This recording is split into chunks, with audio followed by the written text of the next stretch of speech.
kayong lahat? Yes!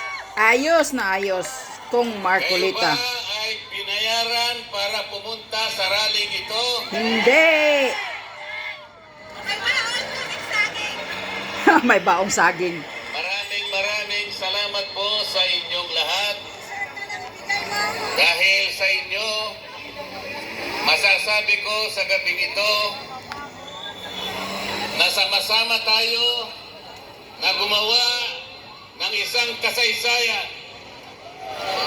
Wala pa pong nagpatawag na rally na isang kumakandidatong senador na sinuportahan ng ganito karaming mga tao. Ito pa lamang po ang pagtitipon na kinakitaan ng mahigit 28,000 mga Pilipino na Wow. nagkakatipon ngayong gabi. 28,000 katao ang andyan ngayong gabi. Kay Pero Kung Marcolita sinasabi lang. po nila, wala daw po ako sa survey. Wag maniwala dyan. Naniniwala po ba kayo riyan? Hindi. Napaka-shaky Mga naman. kababayan, bukod sa pagtitipon natin ngayong gabi, marami na po akong pinuntahan na mga lugar sa ating bansa. Kahit sa Mindanao, sa Davao, Ano ba yan? sa Agusan, sa Caraga Region, sa Visayas, sa Cebu, Blink-blink. sa Iloilo, Negros, dito naman sa Luzon,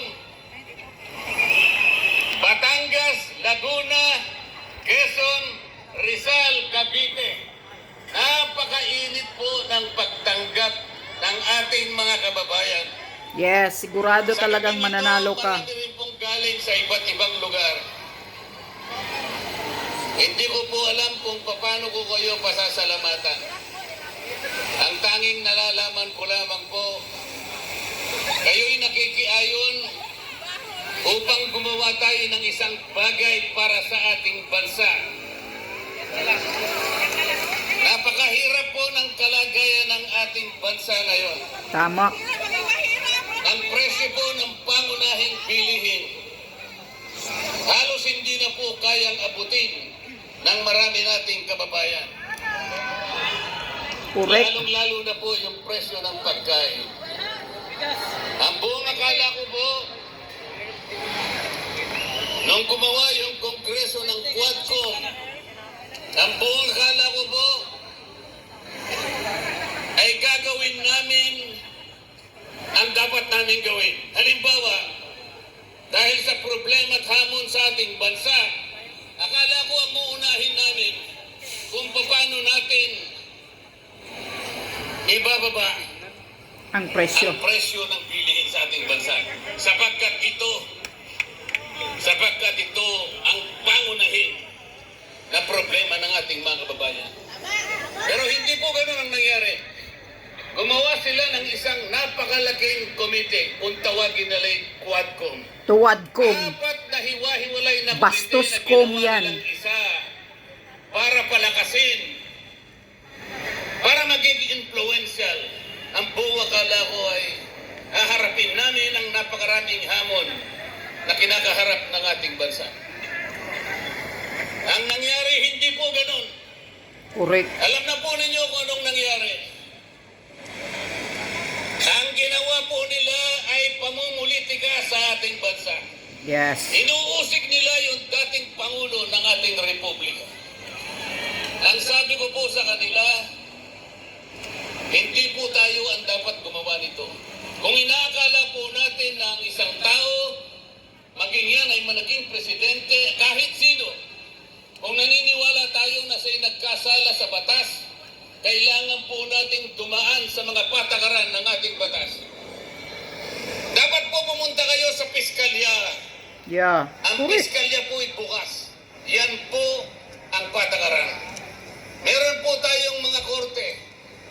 Yan po ang patakaran para busigin, asuntuhin kung sino man ang nagkasala. Exactly. Sapagkat ang Kongreso po ay hindi piskalya. Yan po yung sinasabi ko sa kanila. Ang Kongreso po ay hindi hukuman. Tama. Nagpasikat po silang lahat sapagkat pamumulitika ang inuuna nila. Bumaha ang maraming panig ng Metro Manila. Bumaha ang Bicol Region. Mahigit pong 300 bilyon ang ginamit sa mga flood control. Akala ko po ang quad kong uusisain lahat ito. Hanapin natin kung saan napunta Saan ang pera sa flood ang perang control? ginasta para dito. Kaya nga, wala nang Ayaw po balita. nila yun. Ang gusto nila ay usikin nila Duterte ang lang. dating Pangulo. Usigin Duterte lang, imbestigahan Pagkatapos lagi. gumawa pa sila ng isa pang komite. Ang uusigin naman nila ay yung pangalawang Pangulo ng ating bansa. Kaya nga. Kahit walang batayan, kahit mali ang pamamaraan, ayun po, nakita na ninyo kung anong nangyari. Bago magsara ang Kongreso, pinilit nilang i-transmit yung impeachment complaint sa Senado. Kaya nga. Ang Natarantado. gusto po nilang mangyari, mawala ang Vice President. Puro kaguluhan, puro pagkakabahagi ang gusto nilang gawin. Mahigit 230 o 240 na mga congressmen and congresswomen ang pumirma. 200. Yun po ang 15. kanilang gustong gawin. Yung magkakabahagi tayong lahat. Yeah, gusto nilang Ano po guluhin. ang ginawa nila sa akin kapag sinasabi kong mali ang paraan? Hindi tama ang ginawa ninyong patakaran. Pinagtutulong-tulungan po nila ako. Yeah, pati hopya mo kinain. Ayaw naman po nilang makipagdebate ng totohanan. Sapagkat hindi naman nila kayang ilabas kung ano yung tama. Tama. Correct. Ganun po ang palagi nilang ginagawa. Masama po bang ipakilala ko sa kanila kung ano yung katwiran? Masama ba na turuan ko sila sapagkat meron naman ako ng konting nalalaman tungkol sa batas? Yun nga mga chairman ng Quadcom, wala nga pong abogado ron kahit isa. Tingnan nyo. Kung tinuturo ko sa kanila yung Walang dapat abogado. gawin, sapagkat ito ang tama, ganito ang dapat natin gawin sapagkat nakikita tayo ng taong bayan. Kayo pong lahat na nandito ngayon, nakikita nyo yung pamamaraan kung paano ginagawa nila. Tatawagin nila yung mga tao, pagtatatanungin nila ron, ang kanilang layunin ay gumawa ng batas. Nagpapatulong na gumawa ng batas. Ngunit, kapag nandun na yung mga taong tinatanong, tatakutin nila. At kapag hindi sila sumagot ayon sa gusto nilang marinig, ikukulong po nila yung mga tao. Kaya nga. Contempt. Lalo na si NPE Paduano.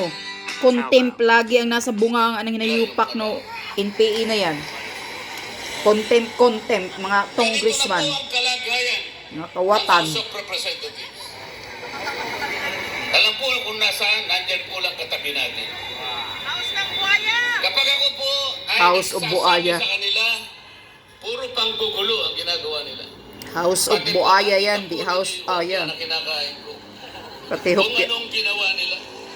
Pati yung hopya na kinakain ko, inagaw nila sa akin. Ang dahil lamang sa pagtatanggol sa karapatan ng katwiran, pagtatanggol sa katotohanan. Pati hopya, pinagtripan. Hopya ni Congressman Marcolita kinuha. Sino kayang kumain noon Saan po tayo pupunta? Wala na nga mapuntahan eh. Saan po pupunta ang ating bansa? Puro na mga sindikato. Tingnan po ninyo ang nangyari. Ang gobyernong bangag. Sinuri nila kunwari yung pagkakagasta ng confidential funds ng Vice President. Yan. Pinagtripan talaga nila yan. Problema kung suriin natin kung paano nagasta ang pera ng bayan. Tama po lahat yun. Ngunit, ang kanila pong ginagawa Ay ay mali. labag na sa batas. Correct. Unang-una, Pang-abuso na. napakarami po ng opisina ng ating bansa ang merong confidential fund at sila din ay tinawagan panawagan ng pansin ng Commission on Audit. Ayan po ang Commission on Audit. Nasa tabi lang natin. Alam po nila na sila lang ang merong otoridad, sila lang ang merong mandato, sila lang ang merong kapangyarihan na mag-audit sa Yes. pagkakagasta ng pera ng bayan. Exactly. Bakit nakialam ang House of Representatives? Yan nga eh. Yan po yung tanong ko sa kanila. Lahat hinghimasukan na ng Nakala Congress. po nila ngayon may kinakampihan ako. Alam po ninyo kung anong ginawa nila sa akin. Pinagtulungan. Lahat ng komite po na ako'y miyembro, pinagtatanggal po nila ako. Kaya nga, yan na, pinagtulungan ka nga. Para bang ang gusto nilang gawin ay hindi na ako kasali sa House of Representatives. Alam po ba ninyo, ngayon lamang nangyari sa kasaysayan ng House of Representatives, pati po yung aking allowance, Tinanggal. hindi na po nila binibigay. Tingnan mo. Ganyan na po sila ngayon. Kaya ang tanong ko po sa inyo, saan pupunta ang ating bansa? Correct. Napakataas po ng presyo ng kuryente sa ating bansa. Ano po yung palagi kong sinasabi sa kanila? Pagbigyan naman ninyo ko na marinig yung 10 panukalang batas kung paano natin ibababa ang singil ng kuryente sa ating bansa. Yeah. Ang singil po ng kuryente sa ating bansa ang pinakamataas sa buong Asya. Grabe. Yan po ay taliwas sa pangunahing layunin ng batas na ginawa ng Kongreso 24 na taon na nakararaan. Ano po yung layunin sa batas ng kuryente na ginawa noong 2001?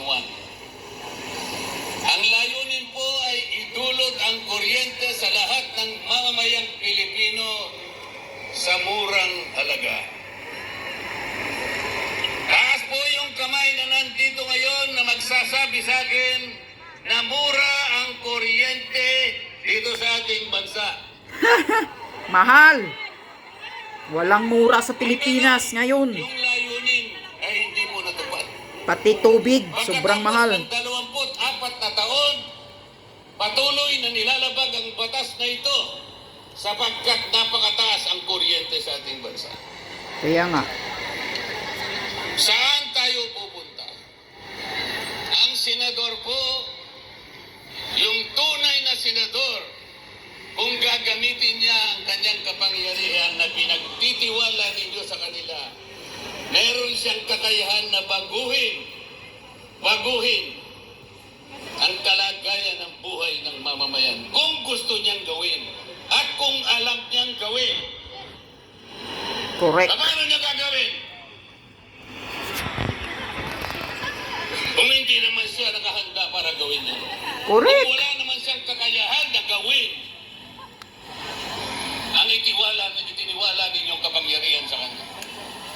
Kapag ka po ikaw ay senador, tungkulin mong gumawa ng batas na makakatulong, makapagpapabago sa buhay ng mamamayan ng ating bansa. Yes. Paano mo gagawin yun kung wala ka namang kaalaman? Ang problema po, tatapatin ko po kayong lahat.